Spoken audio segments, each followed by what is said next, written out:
हर हर महादेव, जय शिव शंकर। प्यारे बच्चों, कैसे हो तुम? आज तुम्हारे भोलेनाथ जी तुम्हारे लिए एक दिव्य ऊर्जा से भरा हुआ अलौकिक संदेश लेकर आए हैं। यह संदेश तुम्हारे लिए सुनना इतना आवश्यक है कि तुम्हें सुनना ही पड़ेगा, क्योंकि यह संदेश तुम्हारे भाग्य को बदलने वाला है, तुम्हारे भाग्य को चमकने वाला है। मेरे बच्चे, आज तो मेरी बात को मान लो और मेरे इस संदेश को पूरा अंत तक सुन लो। इस संदेश के अंत तक तुम्हें एक ऐसी खुशखबरी प्राप्त होगी जो तुम्हारे लिए अत्यंत महत्वपूर्ण होगी, और यदि तुम संदेश को अनदेखा करके, इग्नोर करके जाओगे तो तुम कुछ भी प्राप्त नहीं कर पाओगे, और ना ही तो मेरे द्वारा बताई गई प्रत्येक बात को जान पाओगे जो तुम्हारे जीवन के लिए सरल राह लेकर आने वाली है। मेरे बच्चे, इस संदेश में तुम्हारा सुनहरा भाग्य मुझे साफ दिखाई दे रहा है। मेरे बच्चे, इस संदेश में तुम्हारा बहुत बड़ा फायदा होने वाला है। तो मेरे प्यारे बच्चे, मैंने तुम्हारे लिए इतना सारा धन सुनिश्चित किया है जो तुम्हारे भविष्य के लिए अच्छा होगा। मेरे बच्चे, इस संदेश में आगे बढ़ने से पहले तुम्हारे महादेव जी तुमसे एक छोटी सी प्रार्थना करना चाहते हैं। मेरे बच्चे मेरे, अगर तुम्हें अपने प्रभु भोलेनाथ जी पर पूर्ण विश्वास है तो इस संदेश को अभी के अभी लाइक कर दीजिए, और हमारे चैनल महादेव का आशीर्वाद को सब्सक्राइब करके कमेंट में जय भोलेनाथ, ओम नमः शिवाय, हर हर महादेव, जय माता पार्वती और जय काली माता टाइप कर दीजिए। जैसे ही तुम मेरे इन नाम को टाइप करोगे, वैसे ही मेरी विशेष रूप से कृपा तुम पर बरसने लगेगी, और ऐसे बरसेगी कि तुम्हारे जीवन के जितने भी दुख हैं वह सब समाप्त हो जाएंगे और तुम्हारे जीवन में खुशियों का उत्सव आ जाएगा। मेरे बच्चे, मैंने देखा है कि तुम्हारा जीवन कितनी कठिनाइयों में बीता है। तुमने एक एक दिन, एक एक पल रो रो कर गुजरे हैं, और तुम हर उस वस्तु के लिए चिंतित हुए हो जो तुम्हारे जीवन की आधारशिला बनी हुई थी। मेरे बच्चे, मैं तुम्हारी सभी परिस्थितियों को जान रहा था, तुम्हारी सभी चिताओं को समझ रहा था। तुम जो भी करते थे वह सब हम देख रहे थे।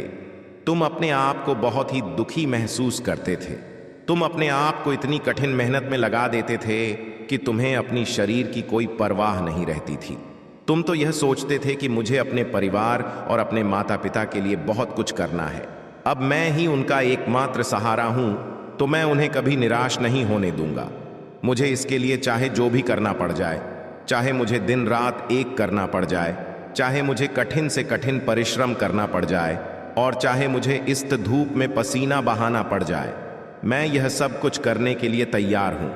मैं एक क्षण भी नहीं लगाऊंगा और ना ही अपने कदम पीछे हटाऊं यह सब कार्य करने के लिए, और तुमने ऐसा किया भी है। तुम्हारे प्रभु भोलेनाथ जी तुम्हारी सभी गति और परिस्थिति को वहां से बैठे हुए देख रहे थे कि मेरा भक्त मौन होकर सब कुछ सुन रहा है, सब कुछ सह कर रहा है, सब कुछ अपने अंदर महसूस कर रहा है। मेरे बच्चे, यह तुम मत सोचो। यदि मेरा भक्त मौन होकर सुन रहा है तो उनके प्रभु उनके लिए स्वयं आएंगी, बदला लेने के लिए, उस कार्य को पूर्ण करने के लिए जिसके लिए वह मौन है।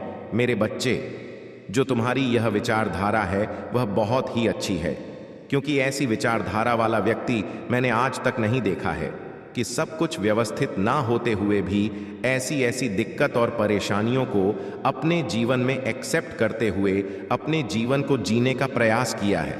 तुमने इतना कठिन प्रयास किया है जितना कोई नहीं कर सकता है। तुमने अपने परिवार का भरण पोषण करने के लिए क्या क्या नहीं किया है, कहां कहां तुम नहीं गए हो, और किस किस से मदद नहीं मांगी है। तुमने कई लोगों से तुमने मदद भी मांगी, परंतु वे लोग तुम्हें मदद देने के लिए तैयार नहीं थे। मेरे बच्चे, तुम यह चिंता बिल्कुल भी मत करो कि कोई तुम्हारा साथ देने के लिए और हेल्प करने के लिए तैयार नहीं हुआ है। अब तुम्हारी सभी सहायता तुम्हारे प्रभु भोलेनाथ जी करेंगे, क्योंकि उनकी एंट्री तुम्हारे जीवन में हो चुकी है। तुम्हारे प्रभु तुम्हारे जीवन में प्रवेश करने जा रहे हैं। उसके लिए तुम शांत होकर सिर्फ मेरे इस संदेश को सुनते रहो। मैं तुम्हारे प्रत्येक उत्तर और प्रत्येक समस्याओं का निवारण इस संदेश के समाप्त होने से पूर्व बता दूंगा, क्योंकि यदि तुमने अपना कीमती समय मेरे इस संदेश को सुनने के लिए निकला है तो इसमें तुम्हारा फायदा तो अवश्य होना चाहिए। तो मेरे बच्चे, इसमें तुम्हारा फायदा तो होगा ही, क्योंकि यह तुम्हारे प्रभु महादेव जी के कहे हुए वाक्य हैं। जिसमें एक एक सत्यता को प्रमाणित करते हुए तुम्हारे जीवन की सभी रोचक जानकारी को लेकर के तुम्हारे सामने प्रस्तुत किया गया है। मेरे बच्चे, तुम्हारी कठिनाइयों का जो यह दौर चल रहा है, तुम्हारी परीक्षा का जो यह समय चल रहा है, तुम्हारी मेहनत का जो यह कार्य चल रहा, वह सब कुछ ही क्षण के लिए बचा हुआ है। अब तुम्हारे जीवन में बदलाव पर बदलाव होने शुरू हो जाएंगे, क्योंकि मेरे बच्चे आने वाला तुम्हारा टाइम बहुत ही बेहतर होने वाला है, क्योंकि तुम्हारी जीवनी इस प्रकार से बदलने जा रही है जैसा तुमने आज तक कभी सोचा नहीं था। क्योंकि तुम्हारी मेहनत और तुम्हारे त्याग ने, तुम्हारी सहन करने की क्षमता ने मुझे प्रसन्न किया है। क्योंकि मुझे ऐसे लोग बहुत प्रिय हैं जो सब कुछ झेलते हुए, कठिनाइयों को अपनाते हुए, कष्टों को अपना मानते हुए अपने जीवन में निरंतर हार नहीं मानते हैं। वही लोग मुझे बहुत ही प्रिय होते हैं। मैं सबसे प्रसन्न तो हो जाता हूँ, परंतु सबसे अधिक मैं उन लोगों से प्रसन्न होता हूँ जो मुझे हृदय से प्रसन्न कर सके। और हृदय से प्रसन्न करने वाले बहुत कम ही मिलते हैं, क्योंकि सभी तो मेरे दर्शन और मेरी कृपा पाना चाहते हैं, किंतु कोई मेहनत नहीं करना चाहता है, बस ऐसे ही साधारण में मुझे प्राप्त करना चाहता है। तो मेरे बच्चे, मैं बता दूं कि इतनी आसानी से कुछ भी नहीं मिलने वाला है, चाहे जो भी हो। यदि तुम अपने पेट को भरने के लिए भोजन के सामने बैठ जाओ, तो क्या भोजन तुम्हारे मुंह में अपने आप चला जाएगा? सपोज करो ऐसा नहीं होगा, क्योंकि जब तक तुम अपने हाथों से उठाकर अपने मुंह में नहीं ले जाओगे, तब तक वह भोजन तुम्हारे मुंह के द्वारा पेट में जाने वाला नहीं है। ठीक इसी प्रकार से मेरे बच्चे, कुछ पाने के लिए मेहनत और प्रयास तो करना पड़ता ही है। तो तुम्हें मुझे पाना है तो मेरी भक्ति, पूजा पाठ, आराधना तो करनी ही पड़ेगी। यदि मैं ऐसे ही सबको अपने दर्शन प्राप्त करवा दूंगा तो मेरा तो महत्व ही खत्म हो जाएगा।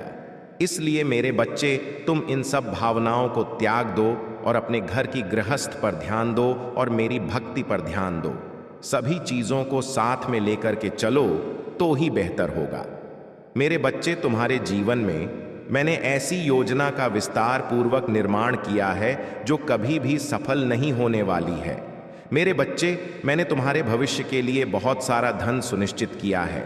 इतना सारा धन है कि तुम पूरा जीवन खाते रहोगे, तब भी खर्च होने वाला नहीं है, क्योंकि अब मैं तुम्हें जो देने जा रहा हूं वह बहुत ही कीमती है। मैं तुम्हें यह सब इसलिए प्राप्त करवा रहा हूं क्योंकि तुमने अपने जीवन की कठिनाइयों को देखा है, उन्हें महसूस किया है और अंधेरे में अकेले अपनी आंखों से आंसू निकले हैं। इसीलिए मैंने तुम्हारी सभी समस्याओं को जड़ से खत्म करना का निर्णय लिया है। आज से तुम्हारे सभी समस्याएं जड़ से समाप्त होगी। किसी प्रकार का कोई व्यवधान उत्पन्न हुए, मैंने इतना सारा धन तुम्हारे भविष्य के लिए तैयार कर दिया है। अब तुम्हें इसका उपयोग कैसे करना है वह तुम ही जान सकते हो। तुम्हें इसका दुरुपयोग नहीं करना है, क्योंकि मैं यह जो तुम्हें प्राप्त करवा रहा हूं उसका तुम सिर्फ अपने भले के लिए और अच्छे कामों के लिए प्रयोग करना। यदि तुम इस धन को इधर उधर व्यर्थ में खर्च करने लगोगे तो यह धन बहुत शीघ्र खर्च हो जाएगा और फिर तुम्हारे दिन उसी प्रकार से आ जाएंगे जिस प्रकार से तुम आज जी रहे हो। तो मैं यह चाहता हूं कि तुम कभी भी दुख तकलीफ ना देखो, तुम्हारा जीवन खुशियों से हमेशा भरा रहे, तुम्हारे घर में सुख का माहौल बना रहे। तो मेरे बच्चे, यह धन जो मैंने तुम्हारे लिए सुनिश्चित किया है वह सिर्फ तुम्हारा है, इस पर सिर्फ तुम्हारा ही अधिकार है। मेरे बच्चे, अब तुम अपने कार्य को इस प्रकार से पूर्ण करोगे, इतनी रफ्तार तुम्हारे कार्य होगी जितनी तुमने कभी सोची ही नहीं होगी। तुम्हारे सभी कार्य पूर्ण होंगे, तुम्हारी आय में बहुत जल्द बढ़ोतरी होने जा रही है। मेरे बच्चे, तुम्हारी सैलरी बढ़ाने जा रहा है, जो लोग नौकरी करते हैं या उनके लिए है। और मेरे बच्चे, जो लोग बिजनेस करते हैं उनके बिजनेस में तरक्की होगी और बढ़ोतरी होगी। वह आने वाले समय में दुगना पैसा कमाएंगे और दुगना उन्हें लाभ देखने को मिलेगा। और जो लोग अन्य कोई कार्य करते हैं उसमें भी उसे लाभ ही देखने को मिलेगा। तुम्हारे रुके हुए कार्य, रुका हुआ धन और जो गढ़ा हुआ धन है जो पुरखों का है, वह सब तुम्हें प्राप्त हो जाएगा। किसी भी हालत में तुम्हें प्राप्त होकर ही रहेगा, क्योंकि आज के टाइम पर यह सब होना अनिवार्य, क्योंकि तुम्हारी स्थिति बहुत ही खराब होने के कारण मुझे इतना बड़ा फैसला तुम्हारे लिए लेना पड़ा, क्योंकि जीवन जीने के लिए उन चीज़ों को अनुकूलित करना आवश्यक होता है जो जीवन के साथ जुड़ी होती है और जीवन का मेन संसाधन होती है। मेरे बच्चे, जीवन के उद्देश्य को पूर्ण करने के लिए कुछ सहन करना पड़ता है, कुछ त्याग करना पड़ता है। वह तुमने किया है। तुम्हें इस प्रकार से अपने आप को संभाला है, इस प्रकार से अपने आप को कार्यरत किया है, इस प्रकार से अपने आप को मजबूत बनाया है कि अब आगे आने वाले समय में तुम्हें ज्यादा कुछ करने की आवश्यकता नहीं है। तुम्हारा अनुभव तुम्हारी पहचान होगा, तुम्हारा एक्सपीरियंस तुम्हारा सम्मान होगा। मेरे बच्चे, बिना एक्सपीरियंस के आज के टाइम पर कुछ होने वाला नहीं है। यदि कोई तुम्हें किसी कार्य के लिए आमंत्रित करेगा तो तुम्हें तुम्हारा एक्सपीरियंस अवश्य पूछेगा। यदि तुम्हें एक्सपीरियंस है, अनुभव है उस कार्य को करने के लिए, जिस कार्य के लिए तुम्हें रखा जाएगा, तो ही तुम्हें वह कार्य सौंपा जाएगा। और यदि एक्सपीरियंस नहीं है तो तुम्हें उसके लिए रखने में थोड़ा टाइम लगेगा, तुम्हें सीखना पड़ेगा, तुम्हें समझाना पड़ेगा, तभी तुम उस लायक बन पाओगे। इसीलिए मेरे बच्चे, जो भी कार्य करो वह बहुत ही सही ढंग से करो, उसके बारे में पूर्ण जानकारी रखो, पूर्ण अनुभव रखो, क्योंकि कभी भी तुम्हें किसी चीज के लिए उस पर परीक्षण किया जा सकता।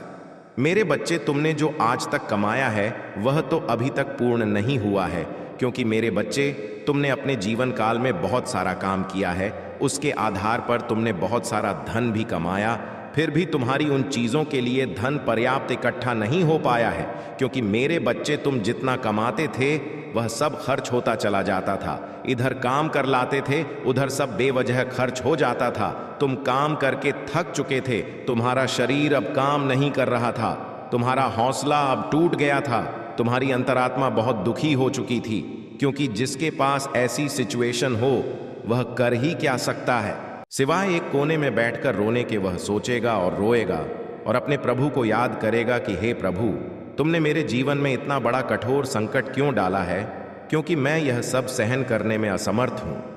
मेरी सहन करने की क्षमता अब समाप्त हो गई है। अब मेरे लिए कोई ऐसा रास्ता निकालो जो कि मेरे सभी दुखों को समाप्त कर सके, क्योंकि मैं अब काम करके थक चुका हूं, मेहनत करके थक चुका हूं।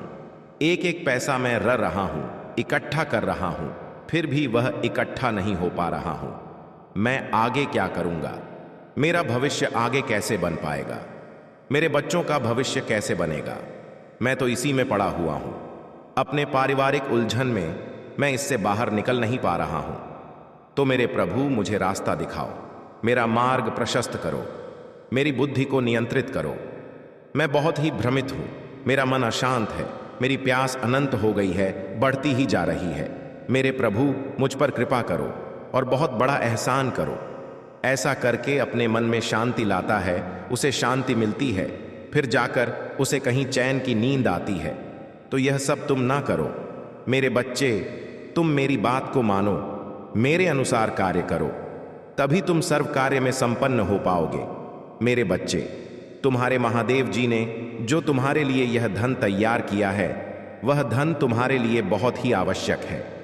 तुम्हारे प्रभु ने सिर्फ तुम्हारे लिए ही यह सब सुनिश्चित किया है, अन्यथा बहुत सारे लोग इस संसार में हैं, किसी के लिए तुम्हारी प्रभु ने इतना सारा धन देने का निर्णय नहीं लिया है।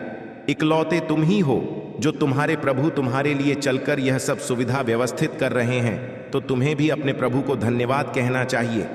एक बार नहीं, बारंबार करना चाहिए। तो मेरे प्यारे बच्चे, यदि तुम्हें अपने प्रभु भोलेनाथ जी पर विश्वास है, उनकी शक्तियों पर विश्वास है, उनकी महिमा पर विश्वास है, तो हाँ, टाइप करें कि आज मेरे प्रभु भोलेनाथ जी ने मेरी आंखें खोल दी हैं। आज उन्होंने जो भी बताया है वह सब सत्य है। मेरे जीवन को इस प्रकार से आकलन किया है और मेरे सामने प्रस्तुत किया है, जो कि सब सत्य है। मैं जिस अंधकार में डूबा हुआ था, उससे मुझे बाहर निकलने वाला कोई नहीं था, क्योंकि आज के टाइम पर तो सिर्फ लोग अपना अपना सोचते हैं। एक मेरे प्रभु ही है जो मेरे लिए इतना सब किया है, इतना बड़ा एहसान मुझ पर किया है। मैं अपने प्रभु का यह एहसान कैसे चुकाऊंगा? उनकी इस दयालुता का कैसे मैं हिसाब दे पाऊंगा? मेरे प्रभु करुणामय हैं, उनकी करुणा का तो बखान किया नहीं जा सकता। सता है जितना इस समुद्र में पानी है, उतना मेरे प्रभु भोलेनाथ की करुणा है, जो समुद्र की तरह अपने भक्तों के जीवन में बहती रहती है और कभी भी कम नहीं होती है। ऐसे हैं मेरे प्रभु भोलेनाथ, जो मुझे आज मेरे धन संबंधित मेरी आर्थिक स्थिति के बारे में बताया और आर्थिक स्थिति को सुधारने का जो मार्ग मुझे प्रशस्त किया है, वह मार्ग मेरे लिए बहुत ही अच्छा है। मैं बार बार अपने प्रभु महादेव जी का वंदन और अभिनंदन करता हूँ। मेरे बच्चे, तुमने लोगों को देखा होगा, यह दिन रात मेहनत करते हैं, खून पसीना बहाते हैं, अपने आप को तपती गर्मी में तपा है, सूर्य के सामने खड़े होकर के कर्म करते हैं और कर्म के अनुसार उन्हें जो फल मिलता है उसी से वे अपना जीवन यापन करते हैं। परंतु तुमने उनके पराक्रम को नहीं देखा है। यह बहुत ही पराक्रमी होते हैं। जो दिन रात मेहनत करते हैं वह अपने भविष्य और अपने परिवार के लिए सदा कार्य में ही लगे रहते हैं, कभी अपना समय व्यर्थ में नहीं बर्बाद करते हैं। तुम्हें भी ऐसा करना चाहिए। अपने कभी भी व्यर्थ में समय को नष्ट नहीं करना चाहिए। अपने आप को, अपने जीवन को सही रास्ते पर ले जाना चाहिए। किसी की बातों का बेवजह मतलब नहीं निकलना चाहिए। जो तुम्हारे लिए सत्य है वही करना चाहिए। कोई कुछ भी कहता है तो कहने दो। तुम्हें सिर्फ अपने काम से मतलब रखना चाहिए। लोगों का मुंह है, उसे तो रोका नहीं जा सकता। अगर तुम उनकी बातों को अपने दिल से लगाओगे और उसे पर विचार करोगे तो तुम विचार ही करते रहोगे और अपने दिल पर सोच सोच कर अपने आप को बहुत परेशान करोगे, क्योंकि बेवजह की बातों से कोई मतलब नहीं निकलने वाला है। मेरा कहने का तात्पर्य है, तुम्हें सिर्फ अपने अनुसार कार्य करना चाहिए, अपने प्रभु भोलेनाथ के अनुसार कार्य करना चाहिए, ना कि किसी ऐसे व्यक्ति के अनुसार चलना चाहिए जो तुम्हारा अधिक चाहता है और तुम्हारी बर्बादी का वह नज़ारा देखना चाहता है जिसे देखकर उसे बहुत प्रसन्नता होगी। उसी क्षण के प्रतीक्षा कर रहा है, इस समय का इंतजार कर रहा है कि वह समय बहुत ही जल्द आए, जब तुम्हारे पास ऐसी सुविधा ना रहे जो आज तुम्हारे पास उपलब्ध है। तुम्हारे उन सभी उपलब्धियां को वह नाकाम करने का विचार अपने मन में लता रहता है। तुम्हारी उसे वस्तु की जानकारी निकलता रहता है जो तुम्हारे लिए अहम भूमिका निभाती है, जो तुम्हारे लिए परम आवश्यक है। ऐसी उन वस्तुओं को वह अपने अधीन में करना चाहता है, अपनी ओर आकर्षित करना चाहता है। इसी वजह से वह तुम्हारे आगे पीछे लगा रहता है और तुम्हारे हर कार्यों में हस्ताक्षर करता रहता है। परंतु तुम इन सब बातों को जान नहीं पाते हो, क्योंकि तुम मेरे प्रिय बच्चे अभी इस संसार के बारे में पूर्ण रूप से जान नहीं पाए हो। इसीलिए तुम अभी हर इंसान को अपना समझ लेते हो। और मेरे बच्चे, या कलयुग है, इस कलयुग में सभी अपने अपने स्वार्थ पर निर्भर होते हैं। यदि उन्हें तुमसे कोई लाभ है तभी वह तुम्हारे पास आएंगे, अन्यथा तुमसे दूरी बनाए रखेंगे। इसलिए मेरे बच्चे चाहता है तुम्हारी उन व्यवस्थाओं को अपने आदि में करना जो तुम्हारे लिए परम आवश्यक है, जो तुम्हारे लिए सर का तक है, और जो तुम्हारी मेहनत का फल है वह सब उसे देखा नहीं जा रहा है और उसकी इन्हीं वजह से वह बार बार हार मांगकर बैठ जा रहा। वह तुमसे इस प्रकार से बार बार हर रहा है कि वह दूसरे को मुंह नहीं दिखाने के लायक बचा है, क्योंकि उसने जो प्राण लिया था वह प्राण उसका पूरा नहीं हुआ है। उसने अपने मित्रों से यह कहा था कि मैं इसे बर्बाद कर दूंगा, इसकी सारी सुविधाओं को मैं निरस्त कर दूंगा और इसकी सभी वस्तुएं अपने अधीन में कर लूंगा। बस थोड़ा ही समय है, थोड़े समय में यह सब चीज़ मेरी हो जाएगी। जो इसके पास है, इसके बल पर यह कार्य कर रहा है और इसके लिए यह इतना उत्साहित और प्रफुल्लित रहता है, क्योंकि जब कोई कभी अपना समय व्यर्थ में नहीं बर्बाद करते हैं, तुम्हें भी ऐसा करना चाहिए। अपने कभी भी व्यर्थ में समय को नष्ट नहीं करना चाहिए। अपने आप को, अपने जीवन को सही रास्ते पर ले जाना चाहिए। किसी की बातों का बेवजह मतलब नहीं निकलना चाहिए। जो तुम्हारे लिए सत्य है अपने उत्साह और अपनी अम में मस्त रहता है, तो दूसरे वे लोग यह सोचते हैं कि इसके पास ऐसी क्या चीज़ है जो यह इतनी मस्ती में मस्त है, किसी पर ध्यान नहीं दे रहा है, अपने ही कार्य में, अपने ही रास्ते पर मस्त रहता है। इस प्रकार की बातें उसके मन में सदैव आती रहती हैं, परंतु वह यह नहीं जानता है कि जब कोई व्यक्ति शांत होता है तो समझ जाओ कि वह कुछ अद्भुत करने वाला है, कुछ विचित्र करने वाला है। इसलिए मेरे बच्चे, तुम अद्भुत ही कर रहे हो, क्योंकि तुम्हारा जो साथ स्वभाव है वह सभी के हृदय को छू लेने वाला है और सभी के मन को भा लेने वाला है। तुम अपने इसी स्वभाव की वजह से आज जाने जाते हो। लोग तुमसे बातचीत करते हैं, तुम्हारे पास आकर बैठते हैं और तुम्हारे व्यवहार को सभी लोग पसंद करते हैं। जब तुम वहां पर उपस्थित नहीं होते हो तो लोग आकर के तुमसे पूछते हैं कि आज वह व्यक्ति क्यों नहीं आया। तुम्हारी प्रतीक्षा करते हैं, तुम्हारा इंतजार करते हैं। यह तुम्हारा सही आचरण का प्रतीक है। तो मेरे बच्चे, आज के बाद तुमने जो जो कार्य किए हैं वह सब तुम्हारे जीवन के अनुसार सार्थक सिद्ध हुए हैं, क्योंकि व्यवस्थाएं सभी के लिए अनुकूल होती हैं, परंतु परिस्थितियों प्रतिकूल आवश्यक हो जाती है। परिस्थितियों के अनुकूल होते ही तुम्हारे जीवन में एक उथल पुथल मचाने लगते हैं, एक ऐसी उथल पुथल जो शांत होने का नाम नहीं लेती है। तुम उसके लिए प्रयास करते हो, उसे शांत करने का रास्ता ढूंढते हो, फिर भी वह शांत नहीं होती है, क्योंकि वह तुम्हारे बस में और आदि में नहीं होती है। अगर तुम्हारे बस में हो तो तुम उसे रोकने में सक्षम हो जाओ। यही तुम्हारी सबसे बड़ी भूल होती है, जो तुम उसे अपने अनुसार चलने का प्रयास करते हो। तुम्हारी जब भी व्यवस्थाएं बिगड़ जाएं, तुम्हें ऐसा लगे कि यह मेरी व्यवस्थाएं अब मेरे बस में नहीं है कि मैं इसे अपने नियंत्रण में कर सकूं, तब तुम्हें अपने प्रभु भोलेनाथ जी का स्मरण करना चाहिए और उन्हें अपनी सभी समस्याओं का वृतांत बताना चाहिए। जब तुम अपने प्रभु को यह सब बातें बताओगे तो तुम्हारे प्रभु स्वयं तुम्हारी व्यवस्थाओं को सुनिश्चित करने का कार्य करेंगे। परंतु जब जब तुम उनके भरोसे पर रहोगे तब भरोसा है, तो अन्यथा कोई भी कार्य तुम्हारा नहीं बनने वाला है। पवन विश्वास रखने वाले लोग कभी भी अपने जीवन में निराश नहीं होते हैं। जो अपने प्रभाव भोलेनाथ पर विश्वास रखते हैं, उनके जीवन में ना तो कोई दुख होता है और ना ही कोई तकलीफ और ना ही किसी वस्तु की कमी होती है। उनके सभी भंडार भरे होते हैं, क्योंकि प्रभु का दूसरा नाम भोले भंडारी भी है, जो सभी के भंडार को भरने का कार्य करते हैं।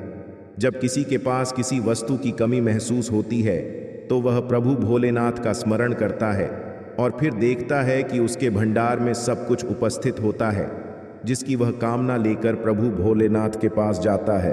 तो मेरे बच्चे, तुम्हें अपने महादेव जी की बातों पर यदि थोड़ा भी विश्वास लग रहा है तो हाँ, टाइप कर दीजिए कि मेरे प्रभु भोलेनाथ जी जो कह रहे हैं वह सब सत्य है।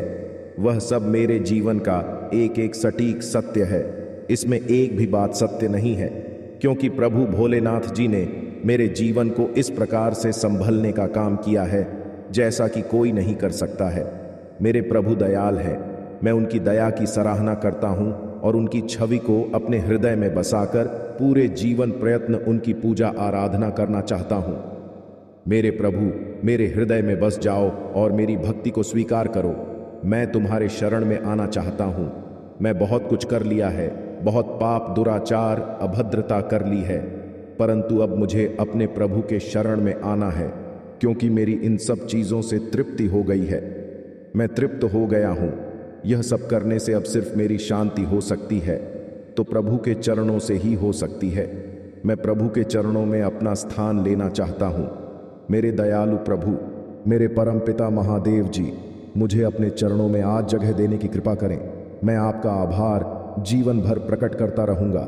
हे दया निदान, हे करुणा निदान, हे भोले भंडारी, मेरी इस प्रार्थना को स्वीकार करो। हे माता रानी, हे माता पार्वती, अपने पुत्र की इस विनती को बहुत जल्द स्वीकार करो और मुझे इस पाप रहित संसार से मुक्त करो। मुझे भवसागर का मार्ग दिखाओ।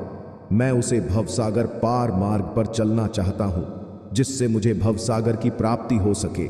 मेरे बच्चे, इन सब बातों को यदि तुम मुझे प्रकट कर रहे हो तो मैं इसके लिए तुम्हारे जीवन में अपनी प्रक्रिया अवश्य व्यक्त करूँगा। मेरे बच्चे, तुमने मुझ पर इतना बड़ा